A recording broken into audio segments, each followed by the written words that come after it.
If your communication isn't clear, it leaves room for a lot of misunderstanding, and misunderstandings are the shortcut to conflicts. I don't like to argue, so I say nothing and fume for days. How do I set boundaries without sounding like a jerk?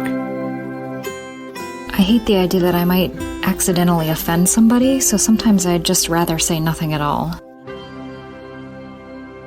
Welcome to the Language Alchemy podcast, and thank you for joining me today. This is your host, Alejandra Siroca, a transformative communication teacher and coach devoted to helping you have more peace and more harmony in all your relationships by teaching you to communicate like the adult that you are. If you visited my website, attended one of my workshops, or received my weekly emails, you've seen my logo. And therefore, you've probably seen my tagline, which says, speak with clarity, confidence, and compassion. And even if you haven't seen it, but you've been listening to the podcast, you've heard me say these words. The words clarity, confidence, and compassion are not just words. They encompass the foundation of language alchemy, and this foundation goes layers deep. And I want to invite you to dive in with me so that you know exactly what I mean when I encourage you to communicate with clarity, confidence, and compassion. And so I'm going to devote 3 episodes to this topic. In this first of 3 episodes, I am going to focus on clarity. Now, before I go into this topic, you need to know why communicating with clarity is important. If you would like to decrease conflicts and misunderstandings in your life, then you need to learn to communicate with clarity. That's why it's important. If your communication isn't clear, it leaves room for a lot of misunderstanding, and misunderstandings are the shortcut to conflicts. Let me give you an example of a potential big misunderstanding. Recently, I was working in a communication coaching session with 2 wonderful people, a mother and her adult son. At some point in the session, the son said, "I want to feel supported by you, Mom." And she immediately offered, "I can do that." And while you may be thinking, "Oh, that's beautiful," a son saying he wants to feel supported and the mother agreeing right away, isn't that what we all want? It is. And this expression and her immediate agreement can lead to many misunderstandings and conflicts. How? We have no clarity here what feeling supported means to either the son or the mother. For the son, it could mean do my laundry and iron all my clothes every week, or ask me about how I am, or call once a week instead of every day because I'm studying to take a test and I need to focus. Or it could also mean, help me pay the rent, or introduce me to your friend who's hiring because I need a job, or stop criticizing how I parent my child. See, this "I want to feel supported by you" could mean so many different things. And it could also mean many different things for the mother as well. So when she says, "I can do that right away," that may be referring to, "I will not do your laundry so that you feel more independent and capable." Or, "I will call you twice a day and ask you how your studies are going so that you see that I care about your life." Or maybe, "I will not ask you so many questions like how you are so that you feel that I trust and support whatever it is that's going on with your life, and that you will tell me things about your life when you want to." Or it could mean, "I will give you more advice about how to parent your child because I have kids and I know what I'm doing, so maybe giving you more advice is more supportive for you."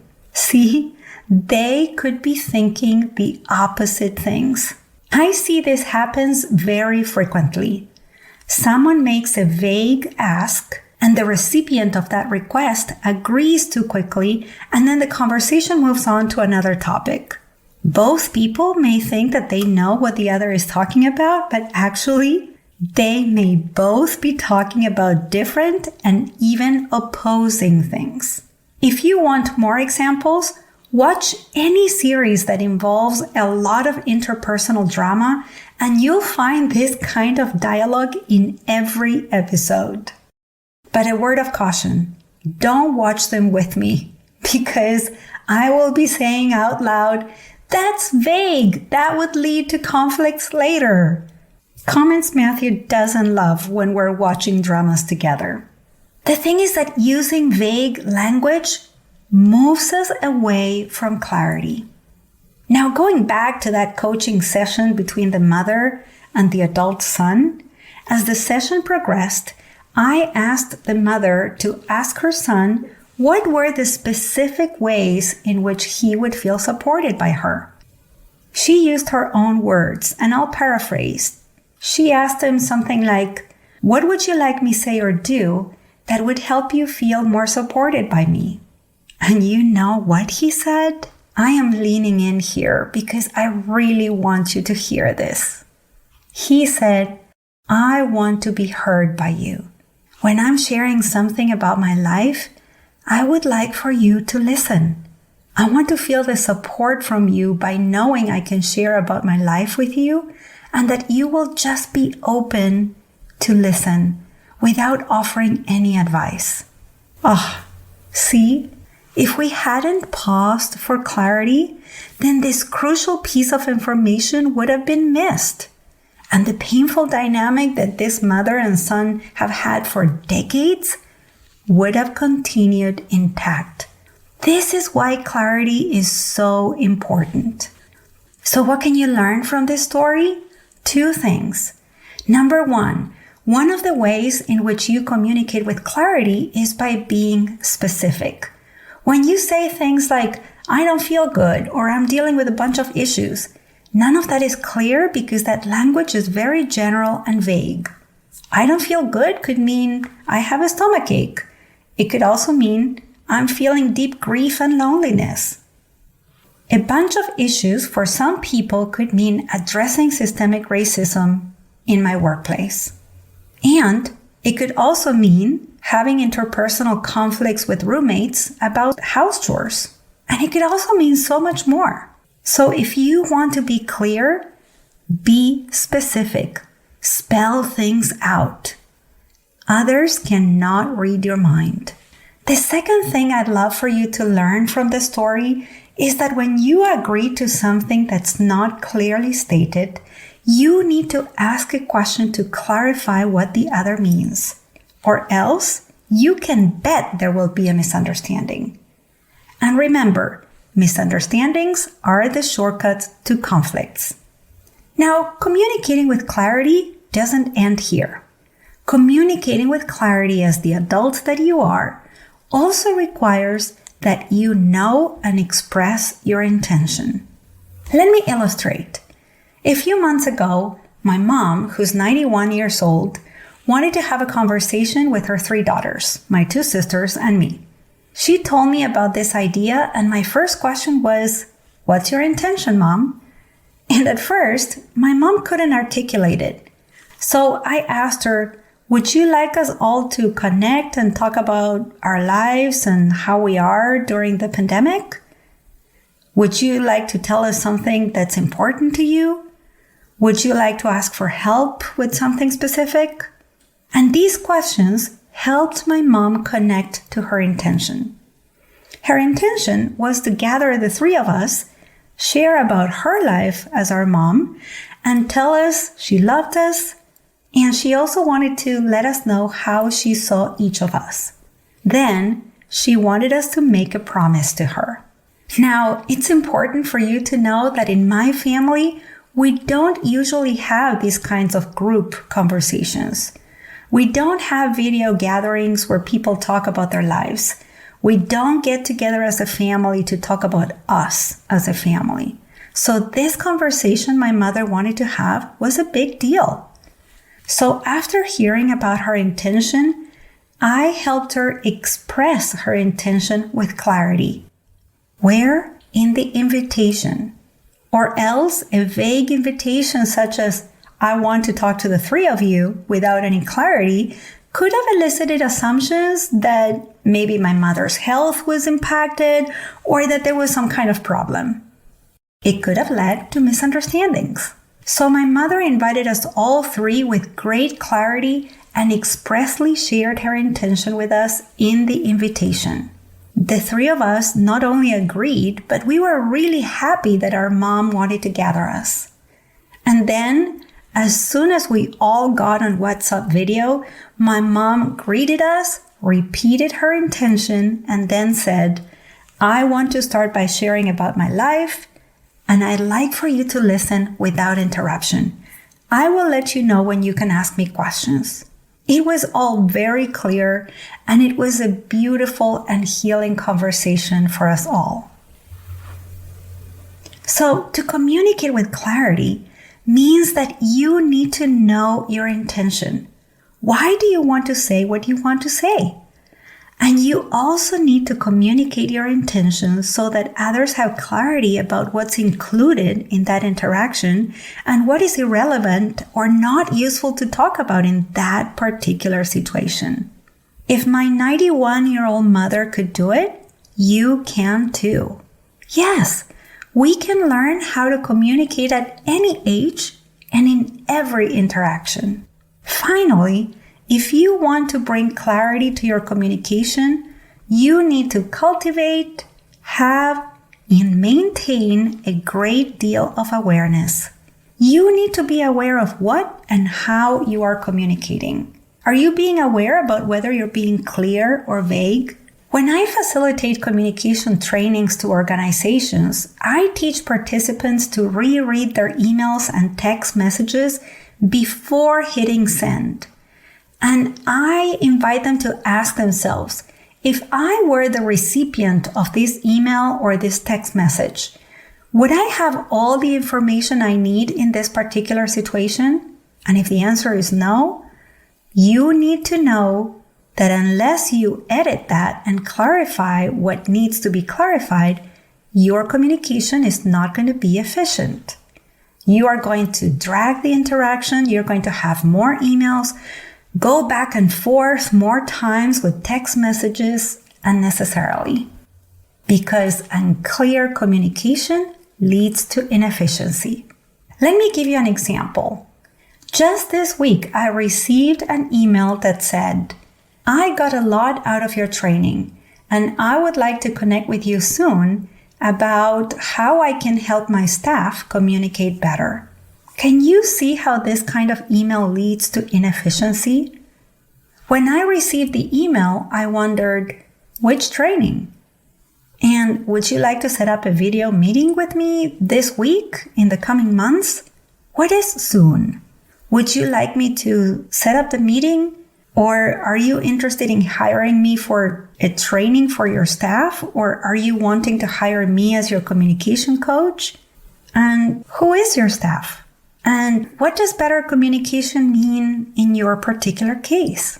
To communicate with clarity means to be aware of your unhelpful communication patterns so that you can interrupt them as soon as possible.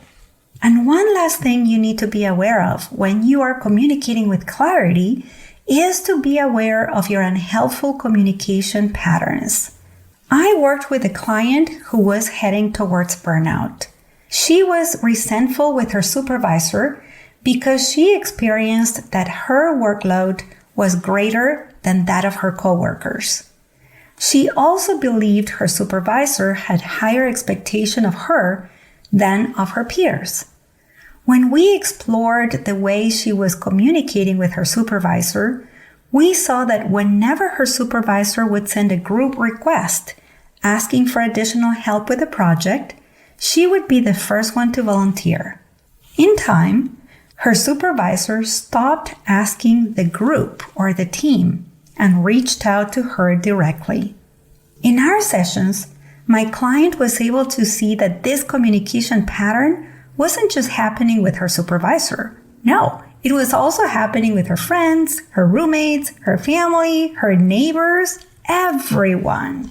Once she had clarity about how she was contributing to her situation because of her pattern of volunteering or agreeing to help without checking in with herself whether she had the bandwidth or the skill to do it, she was able to interrupt this communication pattern.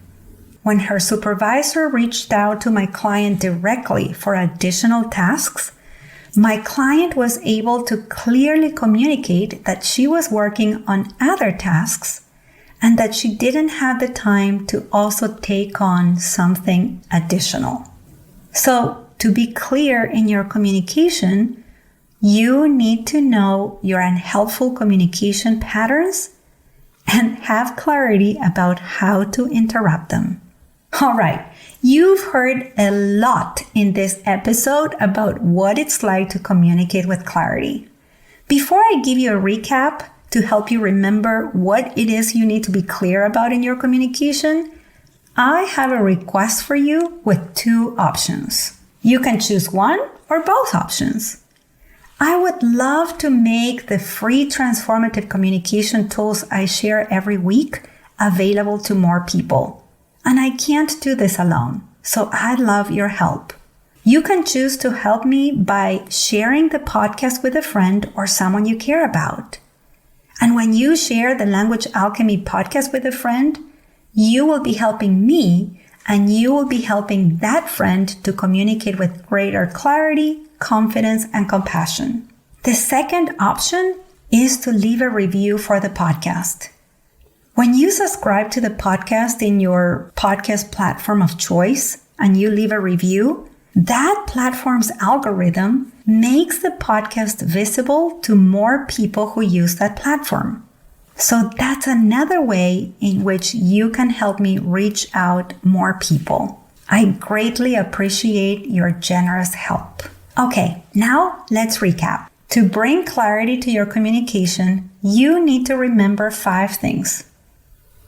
You have 2 hands, so take one hand, and it's one thing for each finger of that hand. Number 1, use specific words. Number 2, ask clarifying questions when what you hear or receive is vague. Number 3, be clear about your intention and communicate it out loud. Number 4, know what and how you are communicating. And number 5, be aware of your unhelpful communication patterns so that you can interrupt them. As I mentioned in the beginning, the more clarity you have in your communication, the fewer misunderstandings you will experience. And the fewer misunderstandings, the less conflict you'll have in your life and in your relationships.